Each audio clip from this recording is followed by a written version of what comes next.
그런데 제목을 보니까 뭐 일반 원칙, 지도일 원리 뭐 이런 게 있죠. 자, 일반 원칙이란 너희들이 부동산 활동을 하잖아? 너가 부동산학을 연구하잖아? 그럼 이런 원칙을 지켰으면 좋겠대. 그래서 첫 번째가 능률성의 원칙입니다. 아까 우리 부동산학의 목적이 뭐였어요? 부동산 활동의 능률화. 이게 가장 중요하죠. 당연하죠. 맞습니까? 네.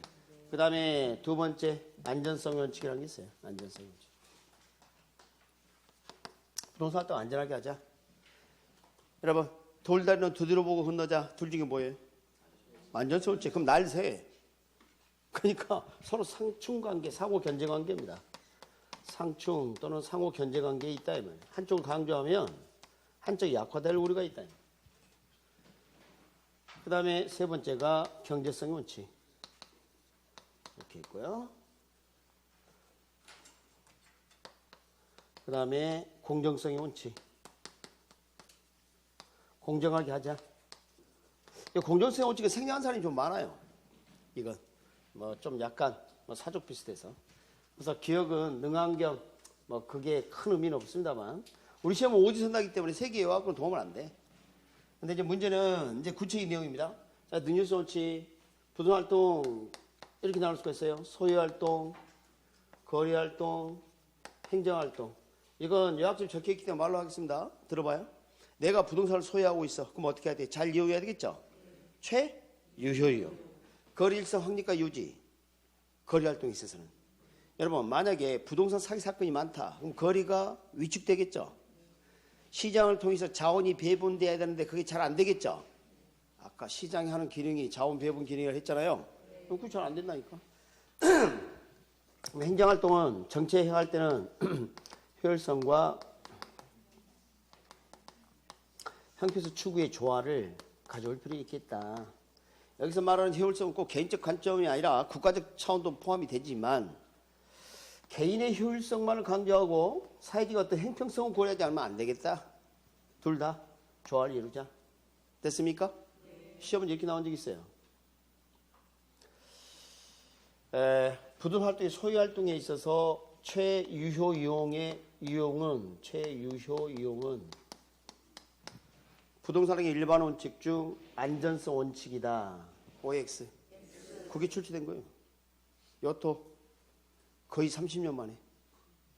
그러니까 청록파트가 최근에 출제를 막 했어요. 예전 안 하던 걸. 그러니까 소리하면 안 돼, 절대. 청로도 이제는. 이걸 뭐 소리해버리면 진짜 난감합니다. 그러면 이제 안전성 원칙이다 구체 내용을 좀 보면 말이죠. 복합 개념 관점에 따라 법경기 이렇게 합니다. 법경기. 자, 거기 적혀 있죠? 법적 측면은 권리관계의 진정성. 맞습니까? 경제적 측면, 가격의 적정성.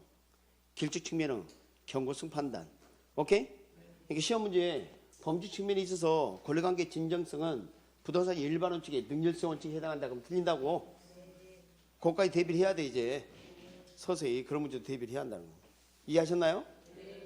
그러니까 자 우리가 이제 기출된 문제를 이렇게 보면 말이죠. 출제자들은 반드시 지금까지 출제된 문제를 들고 들어갑니다. 최근에 몇 년간 출제된 걸 반드시 그걸 제공해요. 기초 소속도 가져가고. 근데 기존에 출제하면 딱 되면요. 그걸 이렇게 보고 빠진 게 있는지 이건 이렇게 낼 수도 있겠네? 이런 생각을 많이 한다니까. 의외로 뭐 많이 합니다. 그래서 약간씩 바꾸거나 아니면 어떤 것은 막 토시 하나 틀리지 않고 그대로 내는 경우도 있고 그래요. 응? 그러니까 뭐야 10년 전에 사용했던 영어 있잖아. 설마 지가 알겠어? 10년 전에 공부했던 사람이 시험 볼 일은 없잖아. 여러분은 모를 수 있겠지. 우리는 알지. 놀라지 않고요. 그러니까 선생님들이 뭔가 이거 해라 그러면 하세요. 가능성이 여러분이 생각하는 것보다 훨씬 높아. 오케이? 네. 자, 강의 받는 동안 마스크 벗어도 돼요. 졸리고 좀 그러시면. 대화만 하지 마세요. 대답을 너무 세게 하지 마세요. 비말이 날아가니까.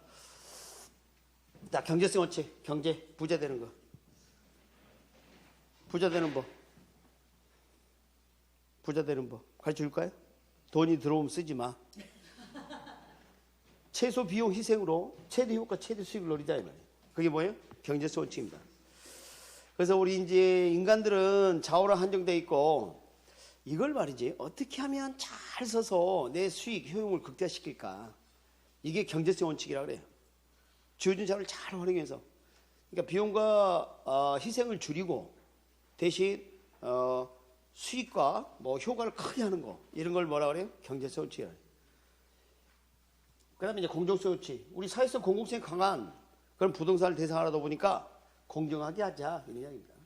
그런데 이제 시험이 나올 만한 게 또 하나 더 있는데 능률성 원칙에 보면 사하의 실천 원리라고 있을 거예요. 찾으셨어요? 네. 자, 그래서 이제 이전 원리, 보조 원리 이 두 가지가 문제예요. 보조기다가 별 붙입니다. 보조기다가. 여러분, 우리가 부동 활동을 좀 잘하기 위해서는 기계를 활용할 수도 있는데 잘 봐요. 예를 들어서 방 났어요 알리고 싶어. 그러면 하나 만들어가지고 그걸 복사해서 붙이면 되잖아. 이런 걸 이전 원리라 그래. 기기 사용하면 편하니까 일일이 적기보다는. 그러나 이런 건 어때요? 10km 떨어지는 고객과 대화를 하고 싶어요. 그럼 어떻게 해요? 공간 이동하는 거예요? 순간 이동? 안 되는 거지. 뭐 써야 돼? 이게 밑줄. 능력의 인간의 한계를 극복하기 위하여 거기 밑줄. 한계를 극복하기 위해서 기계를 쓰면 뭐라 불러 그때는? 보조기 원리. 다시 한번. 그냥 기계 등에 의존한 게 아니라 한계를 극복하기 위하여 기계 등에 의존하는 것을 이전의 원리라 한다 그러면 틀린다고. 나올 만한 거 그거밖에 없어요. 나머지는 출제 가능성이 거의 좀 없어요. 이걸 보는 순간 이걸 바꾸고 싶다는 충동을 막 느낍니다. 출제자들이. 그 다음에 이제 분담의 원리. 각 과정, 작업 과정을 분담하여 능률을 취해. 여러분, 내가 중개사무소에서 뭔가 이렇게 하고 있는데 현장에 가서 그 물건을 좀 보여줘야 할 상황이야. 일이 막 겹칠 수도 있잖아요. 그러니까 혼자 다 할 수가 없잖아, 이게. 몸이 하나인데. 그러니까 이걸 맡겨서 누군가 시켜야 되겠죠. 아니, 우리 여성분들 같으면 남편, 셔터면 만들어야지. 응? 아니면 그 반대일 수도 있죠.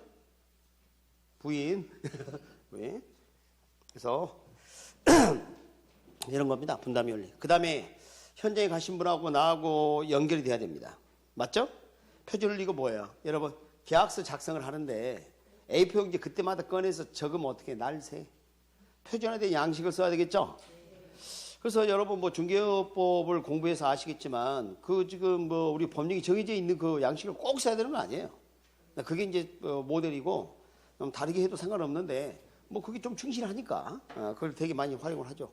그러니까 여러분 협회에 가입하면요. 협회에서 그 인쇄한 걸 줘요. 되게.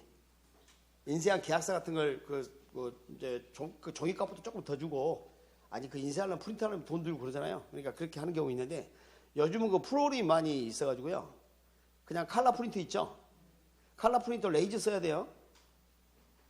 잉크제트 쓰면 물 묻어버리면 번져버린다니까. 응? 레이저 프린터 아세요? 네. 그러니까 칼라를 쫙 뽑아가지고. 네, 여러분 이제 중개사무소 마크 있으면 마크도 한번 새기고. 그렇게 해라 이 말이에요. 각종 서식이나 상품 유형 크기 업종을 표준화해라 이 말이에요. 이거 분발해라고 적극적인 박력 있게. 오늘 부부싸움 했다고 꽁에 있고 앉아있지 말고. 고객들은 그 사실을 알아요 몰라요? 근데 왜 나한테 저러지? 이상한 사람이 이런다니까. 그러니까 우리가 이제 좀 저도 대인관계를 잘하는 스타일은 솔직히 아니에요. 좀 까칠하고 그래서 그런데 일단 저 사람이 평소하고 다르게 대응을 하면 물론 나에게 잘못이 있었겠지만 본인의 사정이 있다가 그럴 수도 있는 거 아니에요? 그러니까 그걸 좀 헤아리려고 많이 애를 써야 돼. 그죠? 고객도 마찬가지예요. 고객도. 그러니까 자기가 꽁하다고 있으면 이렇게 하면. 자, 시험에 나올 만한 것은 나머지는 아니고요. 그 두 가지 좀 주의하셨으면 좋겠어요.